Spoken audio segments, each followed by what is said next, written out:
Hindi kaaya-aya na tawagin ng lalaki ang kanyang asawa sa katawagan na yung itatawag niya sa kanyang asawa ay yung bawal sa kanya. Gaya ng mami, ummi, papa, mama, kuya, o ate. Anong halimbawa ka, ummihi, tatawagin niyang nanay ko. Wa ukhtihi, tatawagin niyang kapatid ko. Aw bintihi, tatawagin niyang anak ko. بمشاعر أخفيها قد أشرقت الشمس عليها عن خطط لم أعبأ فيها. الحمد لله رب العالمين وأصلي وأسلم على أفضل الصلاة وأتم التسليم سيدنا محمد وعلى آله وصحبه أجمعين.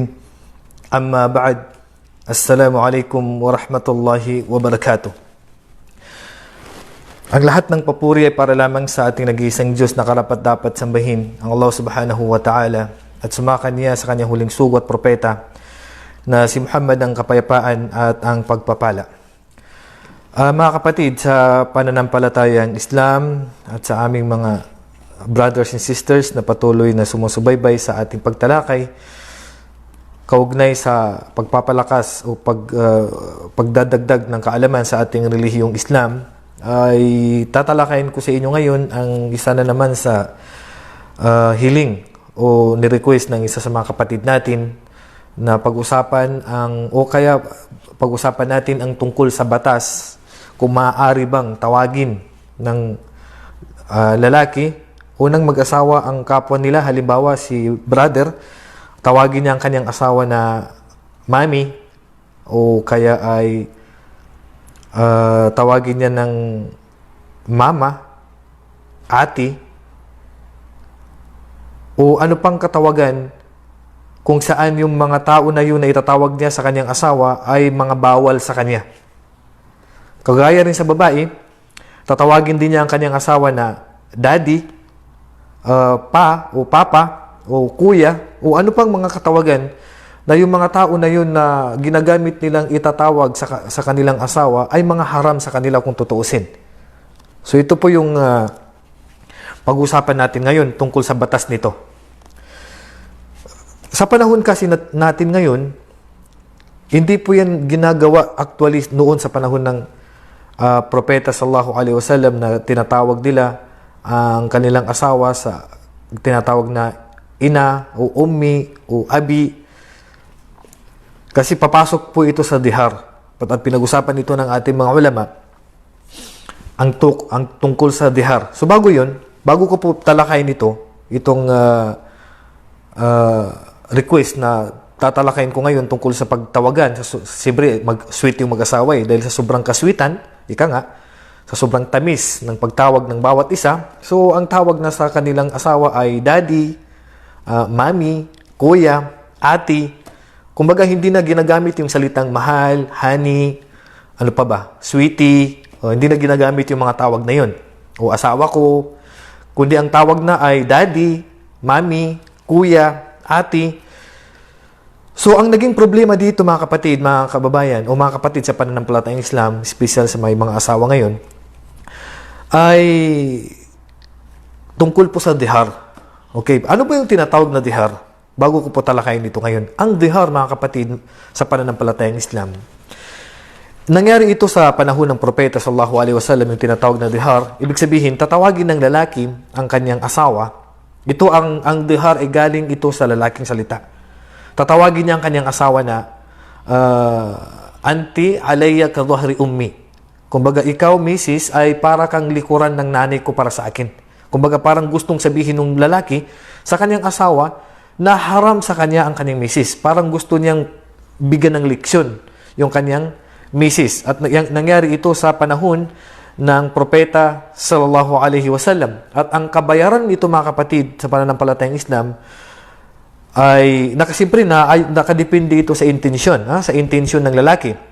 Kapag ang layunin niya sa pagtawag niya sa kanyang asawa ay, misis, ikaw ay parang likuran o para kang ina ko, sabi niya. At ang tinutukoy niya dito sa ina ay bawal siyang makipagtalik sa kanya kasi itinuturing niya siya na parang ina niya.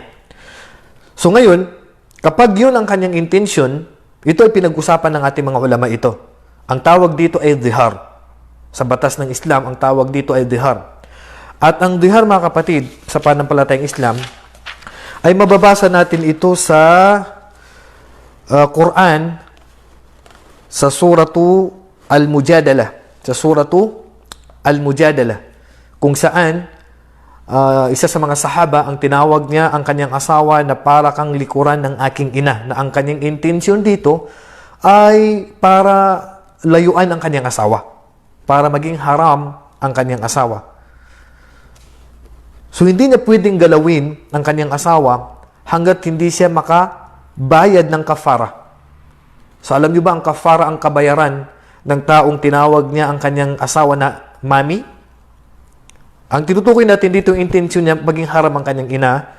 Halimbawa, sabi niya, Anti alayya ka dhahri ummi. Ang intensyon niya, sabi niya, ikaw, sabi niya, Mrs., para kang likuran ng nanay ko para sa akin. Ibig sabihin, haram ka sa akin. So, hindi niya pwedeng galawin ang kanyang asawa hanggat hindi niya magawa ang tatlo, o ang isa mula sa tatlo. Magpalaya ng alipin, hindi ka pwede magipagtalik sa misis mo. Pangalawa, mag-ayuno ng 2 months, 2 buwan, straight. Hindi pwede mag-absent. Dapat straight yon. Pangatlo, ay magpapakain siya, pag hindi niya pa rin kaya yun, ay magpapakain siya ng 60 miskin, 60 mahihirap. So ito yung naging dahilan kung bakit pinag-usapan ng mga ulama ang tungkol sa napapanahong issue ngayon. Yung tungkol sa pagtatawagan ng mag-asawa ng mami, daddy, kuya, ati, o ano pang mga katawagan na yung mga tao na itinatawag nila sa kanilang asawa ay yung mga tao na bawal sa kanila. Kung tutuusin, bawal sa kanila, bawal naman sa kanya na maging asawa niyang kanyang kuya. O tawagin niyang asawa niya na ate. O tawagin niyang asawa niya na mami. Ito ay siyempre bawal yung sa katotohanan. Pero, ang madalas sa panahon natin ngayon, ang mga katawagan na yan ay dahil na rin sa sobrang sweet, sa sobrang tamis ng pagmamahal ng bawat isa. So ito ba ay bawal o hindi?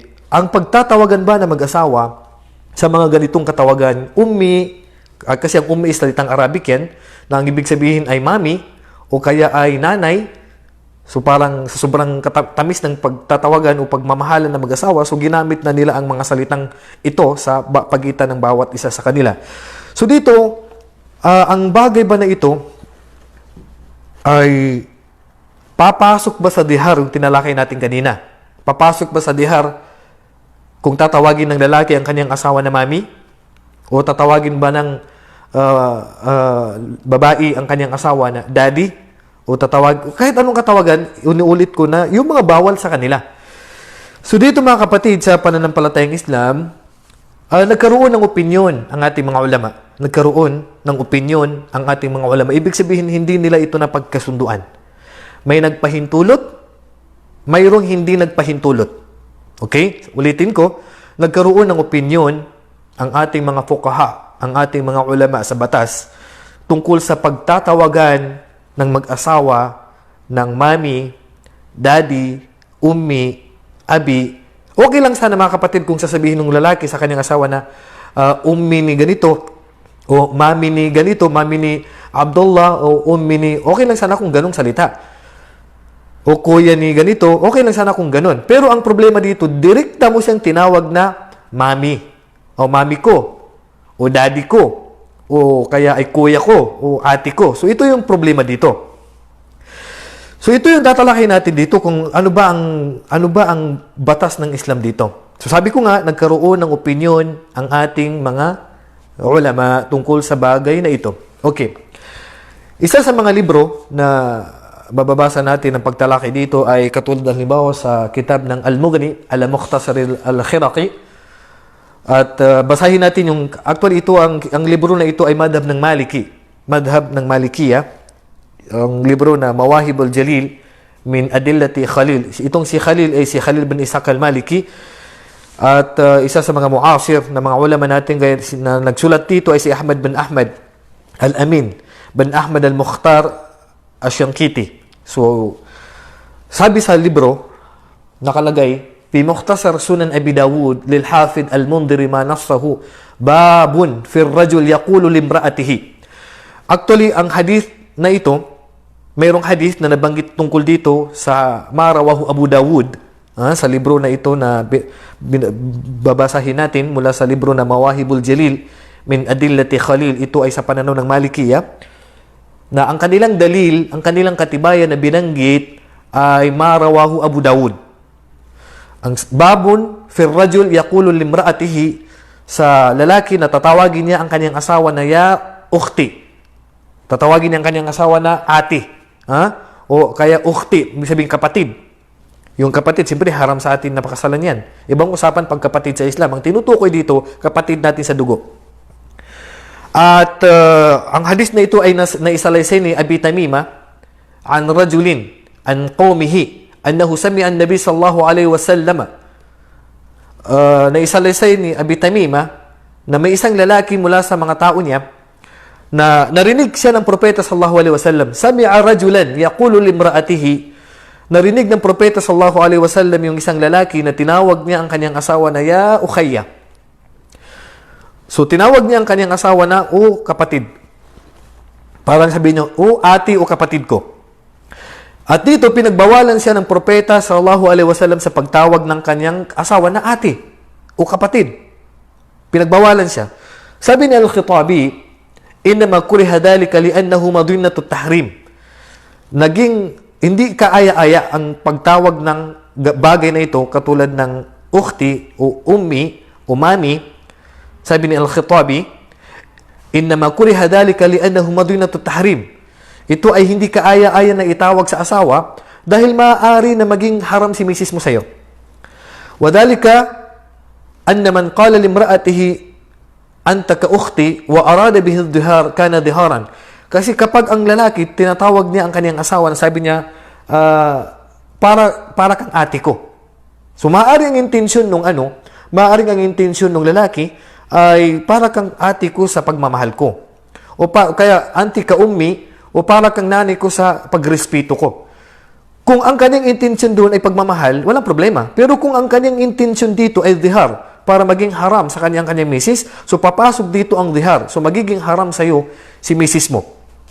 Ibig sabihin, itong pagtawag na ito, may problema talaga, may problema. Illa an yanwi bihadha al-kalam al-karama fala yalzamuhu ad-dhihar. Maliban kung ang kanyang intention sa pagtawag niya sa kanyang asawa na kalimbawa, ummi, ate, mami, ay wala sa intention niya na maging haram sa kanya si misis niya, dito ay walang problema. Hindi siya papasok sa dihar kung saan magiging haram si misis niya sa kanya.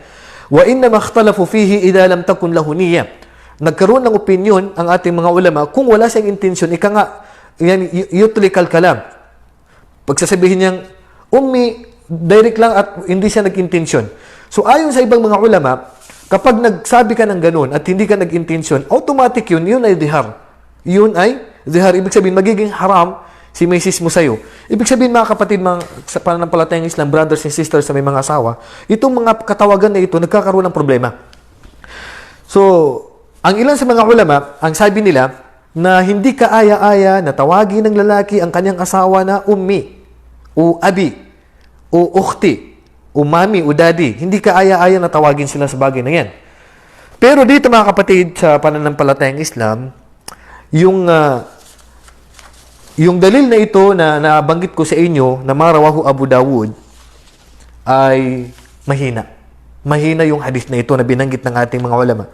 Pero sabi ko nga, si Imam Malik, rahimahullah, sabi niya sa libro na Al-Mudawwana, in qala li zawjatihi ya ummi aw ya khalati aw ya ammati fala shay'a wa dhalika min kalami as-safa. Sabi ni Imam Malik, kapag sasabihin ng lalaki sa kanyang asawa na mami, ummi, ya khalati, o kaya sabi niya tita, o ya ammati, yung kasi pag khala is kapatid ng nanay, o kapatid ng nanay ko, o kapatid ng tatay ko, wala siyang babayaran. Wadhalika min kalamis safa. Dahil itong salitang ito ay salita ng kamangmangan, walang halaga.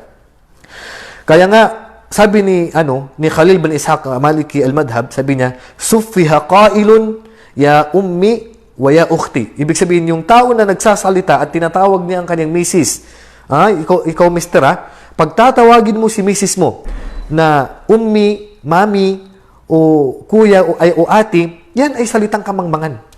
Bakit mo kailangan tawagin? Ito ay pananaw ni Imam Malik, Pananaw ni Imam Malik na huwag mong gagamitin ng salitang yan na mami, daddy. Ganun pa man, ito ay pananaw ng Malikiya. Pero ang sabi ng ating mga ulama sa Lujnatud Daima, at sinabi rin ni Sheikh Al-Uthaymin, rahimahullah, kung ang intensyon mo sa pagtawag sa misis mo ng mami, o daddy, ummi, bilang pagmamahal, wala namang problema. Walang problema. Dahil yung dalil, yung binanggit ko sa inyo kanina na hadis ni Dawud, ay ito po ay mahina, mudtarib. Mahina po yung hadis na binanggit natin kanina, kundi walang dalil na malinaw, na malakas, na nagbabawal, na tawagin ng lalaki ang kanyang asawa ng mami o daddy o ummi o abi. Ganun pa man, basahin natin ang libro na Al-Mughni ni Ibn Qudamah. Sabi niya, faslun, yukrahu an yusami ar-rajulu imra'atahu biman tahrumu alayh. Hindi kaaya-aya na tawagin ng lalaki ang kanyang asawa sa katawagan na yung itatawag niya sa kanyang asawa ay yung bawal sa kanya. Gaya ng mami, ummi, papa, mama, kuya o ate. Anong halimbawa? Ka ummihi, tatawagin niyang nanay ko. Wa ukhtihi, tatawagin niyang kapatid ko. Aw bintihi, tatawagin niyang anak ko. Lima rawa Abu Dawud bi isnadin an Abi Tamimah al-Hujaymi. Sa hadis ni Dawud na naisalaysay ni Tamimah al-Hujaymi, anna rajulan qala limra'atihi, na ang isang lalaki ay tinawag niya ang kanyang asawa, ya ukhayya, tinawag niya ang kanyang asawa na, o kapatid ko. Faqala Rasulullah sallallahu alaihi wasallam, ang sabi ng propeta sallallahu alaihi wasallam, ukhtuka hiya, kapatid mo ba siya? Ang tinutukoy ng propeta ang tanong, kapatid mo ba, magkapatid ba kayo sa magulang? Fakariha dhalika wa naha anhu. At ipinagbawal ito ng propeta sallallahu alaihi wasallam na tawagin niya ang kanyang asawa na kapatid. Wali'annahu lafdun yushbihu lafdad dihar. Dahil yung salitang ito ay malapit sa tinatawag na dihar. Yung tinalakay natin kanina na maaaring maging haram si misis mo sa'yo. Wala tahrum bihada, wala yathbut hukmu dihar. Pero ganun pa man, ay hindi pa rin papasok ito sa dihar. Bakit? Pa inna Nabi sallallahu alaihi wasallam lam yaqul lahu harumat alik. Dahil hindi pa rin sinabi ng propeta sallallahu alaihi wasallam sa hadith na ito na bawal na sa'yo si misis mo. لأن هذا اللفظ ليس بصريح في الظهار ولا نواه به فلا يثبت التحريم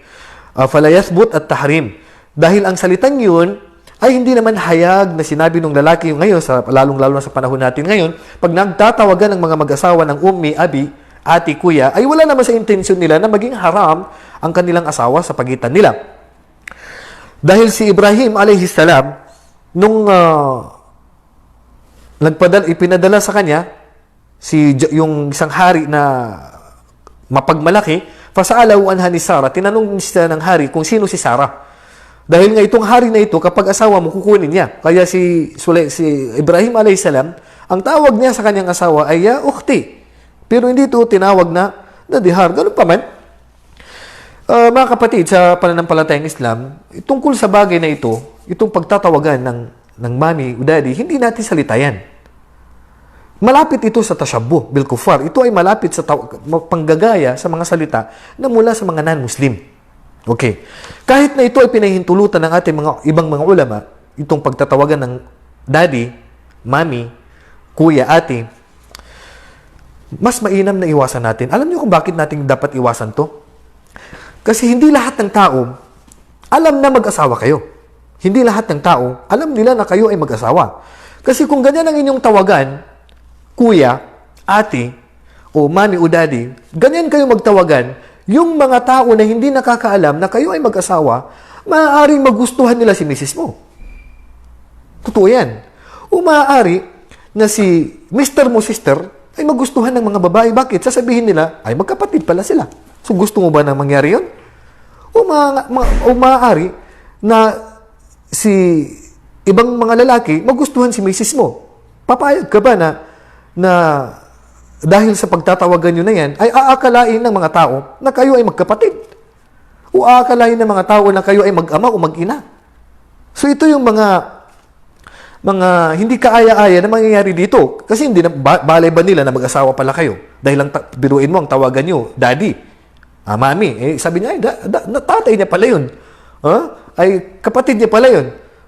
So magkakaproblema kayo pag ganyan ang inyong tawagan. So palitan po ninyo mga tawagan na yan at iwasan po ninyo dahil yung katawagan na yan ay kaya nga po hindi pinahintulutan ng ibang mga ulama kasi baka maaari, depende pa rin sa intensyon. Kasi kung ang intensyon mo dyan ay itinuturing mo siyang nanay mo kasi pag delikado kasi ang intensyon kasi gumamit ka ng salita na haram sa iyo na itawag sa kanya.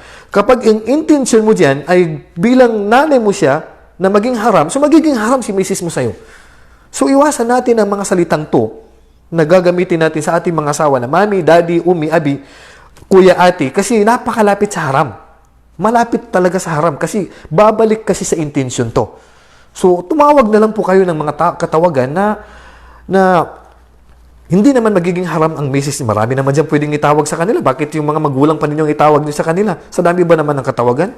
Alam natin na napaka-sweet ninyo. Oo, pero wag naman kayo magtawagan ng isang mga bagay na hindi na pagkasunduan ng ating mga ulama. At ang pinakamainam dito, ang lumabas tayo sa hindi nila pagkakasundo. Saan tayo pumunta? Punta kayo sa katawagan na mga sweet. O asawa ko, o misis ko, o mahal ko, o habibi, o habibti, o maraming katawagan dyan na hindi magiging haram kahit ang yung intention din na kailangan tingnan. Kasi kapag mami, daddy, kuya, ate, malapit sa mamaya malagi pa sa haram ang misis mo na hindi ka makatabi niyan. Kapag tinawag mo ang misis mo ng mami, tapos nag-intention ka na, mami kita kasi haram ka sa akin, automatic na yan. Hindi mo pwedeng lapitan si misis mo dahil yan sa salitang ginagamit mo. Kaya ito po ay paayo ko sa inyo mga kapatid sa pananampalatayang Islam, iwasan po natin ang mga pagtatawagan na ito. Pinakamainam, hindi ko sinasabing haram. Hindi ko sinasabing haram. Mainam na iwasan kasi nga po katulad ng sinasabi ko kanina, na maaaring akalain ng mga tao magkapatid kayo. O gusto mo ba na akalain ng mga tao magkapatid kayo? Paano pag nagustuhan nila ang asawa mo kasi isipin nila, kapatid mo pala? O gusto mo na isipin ng mga tao, magulang mo pala si misis mo kasi sabi mo sa kanya, mami, daddy. So gusto mo ba na magustuhan ng ibang tao ang asawa mo dahil sabi niya, anak pala niya yun. Subhanallah, huwag mong gamitin yung salitang yun kasi yung mga hindi nakakaunawa na kayo ay mag-asawa, ibang maiisip nila sa pagitan ninyo. So hindi nila maiisip na kayo ay mag-asawa. So gumamit kayo ng mga salita, ng mga katawagan na malalaman nila na kayo ay mag-asawa. Iwasan natin ang mga salitang ito na may syubaha, may duda na baka mamaya ay maging haram ang bawat isa sa inyo dahil sa mga katawagan na ito. Inuulit ko, hindi ko sinabing haram pero mas mainam na iwasan dahil marami pang katawagan dyan maliban sa mga tawag na yan na nagiging dahilan ito mga kapatid na daan na baka maging haram sa iyo si misis mo. So inshallah mga kapatid ay napulutan natin ng aral ang bagay na ito naway yung mga nagtatawagan ng mami daddy mainam talaga ipalitan. Lalong-lalo na yung salitang mami at saka daddy, yan ay hindi po natin salita yan. Salita po yan ng mga non-Muslim. So dapat mas mainam na kung tutusin, kung pwede man ito, mas mainam yung ummi o abi. Ganun pa man, palitan nyo ng mas katanggap-tanggap na sa pagitan ng mag-asawa kaysa yung mga ganitong katawagan na maging haram sa inyo ang asawa ninyo. So inshallah mga kapatid, hanggang dito na lamang. Naway nakapulot tayo ng aral mula sa pananaw ng ating mga ulama tungkol sa bagay na ito. Wallahu a'lam wa sallallahu ala nabiyina Muhammad wa ala alihi wa sahbihi ajma'in. Assalamu alaikum wa rahmatullahi wa barakatuh. الآيات نرتاد لنحفظها الحلقة في القلب مشاعر أخفيها قد أشرقت